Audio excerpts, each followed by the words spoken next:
It's ready! Welcome to Mind Ticks! Hello. एक clinical nutritionist होने के नाते मैंने एक परेशानी बहुत करीब से देखी है और वो है वेट लॉस का लंबा और थका देने वाला स्ट्रगल।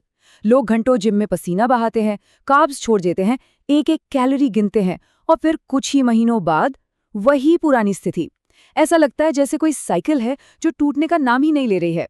लेकिन आज के इस एक्सप्लेनर में हम इस परेशानी को एक बिल्कुल नए नजरिए से देखेंगे। आज हम जापानीज लाइफस्टाइल को एक मास्टर क्लास के रूप में डिकोड करेंगे, जो बिना किसी थकान के फिट रहने का और होलिस्टिक हेल्थ का असली राज खोलती है।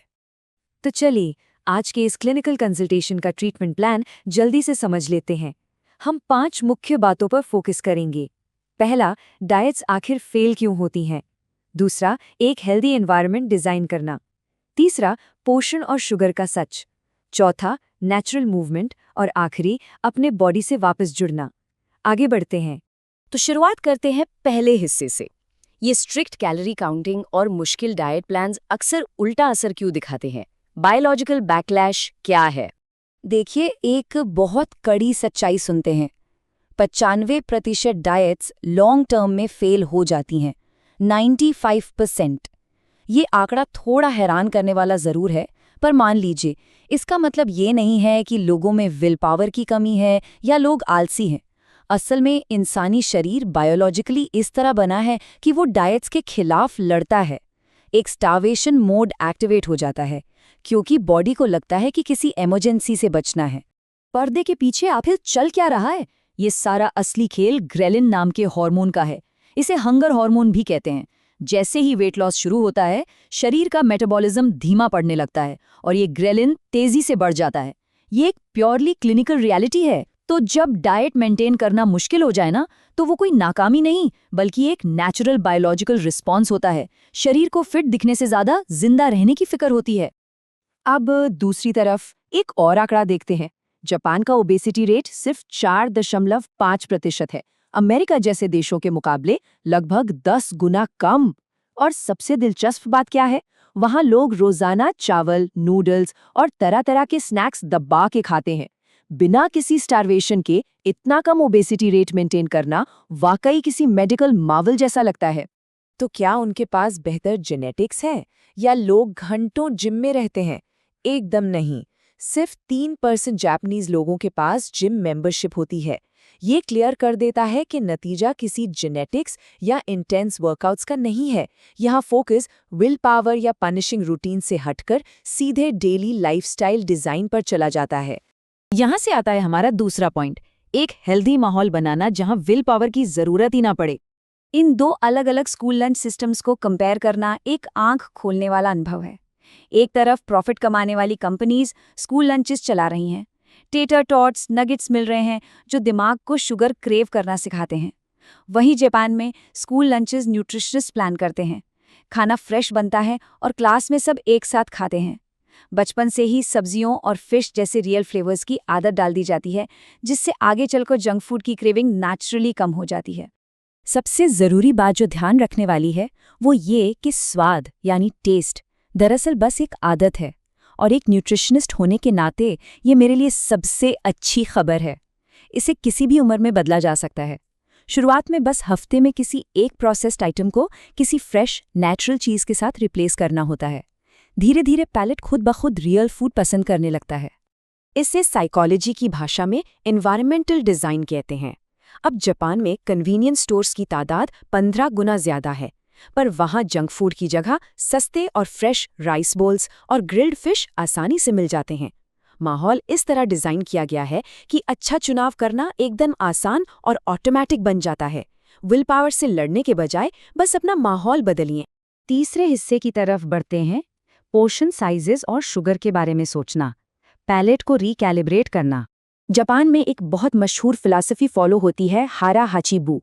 इसका सीधा सा मतलब है तब तक खाओ जब तक पेट 80% ना भर जाए। पर लोग ये करते कैसे हैं? इस टेक्निक में खाना छोटी प्लेट्स में और कई अलग अलग वैरायटीज के साथ परोसा जाता है। इससे दिमाग को लगता है कि बहुत सारा खाना खा लिया गया है, जबकि असल में पोर्शन साइज बिल्कुल कंट्रोल में रहता है। ये सीधे तौर पर यूनिट बायस नाम के साइकोलॉजिकल कॉन्सेप्ट पर काम करता है। हमारा दिमाग तब संतुष्ट महसूस करता है जब सामने रखी प्लेट साफ हो जाती है। इस बात से फर्क नहीं पड़ता कि असल में पेट पूरी तरह भरा है या नहीं। छोटी प्लेट्स का इस्तेमाल करना यानी कम कैलोरीज लेना, और वो भी बिना किसी रिस्ट्रिक्शन की फीलिंग के। एक क्लिनिकल सेटअप में ये हमारी सबसे पहली सलाह होती है।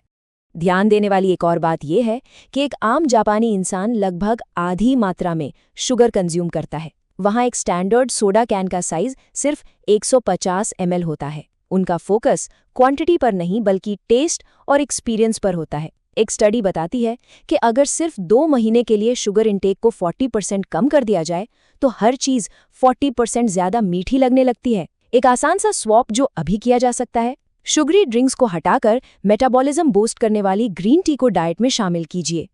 चौथे हिस्से पर आते हैं माइंडफुल मैकेनिक्स एंड मूवमेंट। बिना किसी जिम के एक हेल्दी रिदम कैसे बनती है? दिन की 3 मुख्य मील्स को तय समय पर लेने से एक गजब का बायोलॉजिकल सिंक बनता है। सुबह 9 बजे से पहले ब्रेकफास्ट, दिन में 1 बजे तक लंच और रात 8 बजे से पहले डिनर। जब खाने का टाइम फिक्स होता है ना, तो हार्मोनल रिदम्स भी उसी के अनुरूप ढल जाती हैं। इस प्रिडिक्टेबिलिटी से बेवक्त की भूख, लेट नाइट स्नैकिंग और इमोशनल ईटिंग नेचुरली खत्म हो जाती है। और अब वो हिस्सा जिसमें जिम जाने की कोई जरूरत नहीं होती। इसे नीट यानी नॉन एक्सरसाइज एक्टिविटी थर्मोजेनेसिस कहते हैं। ट्रेन पकड़ने के लिए चलना, सीढ़ियां चढ़ना या साइकिल से जाना, जापानीज लाइफस्टाइल में ये सब नेचुरली एम्बेडेड है। ये छोटे छोटे मूवमेंट्स दिन भर में इकट्ठा होकर इतनी कैलोरीज बर्न कर देते हैं जो शायद एक इंटेंस जिम सेशन में भी ना हो। इसमें ना कोई स्ट्रेस है, ना कोई गिल्ट। और अब हम इस एक्सप्लेनर के आखिरी हिस्से में हैं, reconnecting with the body, slow eating का विज्ञान। इस टाइमलाइन को ध्यान से समझना किसी गेम चेंजर से कम नहीं है। खाना शुरू करने के बाद दिमाग को पेट भरने का सिग्नल मिलने में पूरे 20 मिनट लग जाते हैं। यही वजह है कि जल्दी जल्दी खाने वाले लोग अक्सर ओवर ईट कर लेते हैं। चॉपस्टिक्स का इस्तेमाल करना या हर बाइट के बाद जानबूझकर फोक नीचे रख देना इस बायोलॉजिकल डिले को मैनेज करने का एक बहुत प्रभावी टूल है। बॉडी को प्रोसेस करने का पूरा वक्त मिलता है।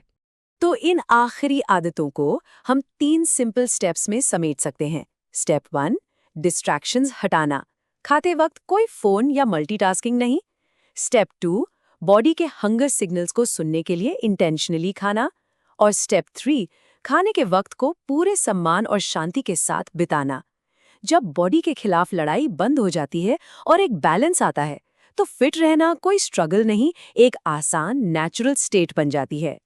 तो इन सभी साइंटिफिक और साइकोलॉजिकल इंसाइट्स को देखने के बाद आज का सबसे बड़ा सवाल ये है कि इनमें से कौन सी आदत सबसे पहले अपनाई जा सकती है? क्या शुरुआत छोटी प्लेट्स लाने से हो सकती है या मील टाइम्स फिक्स करने से?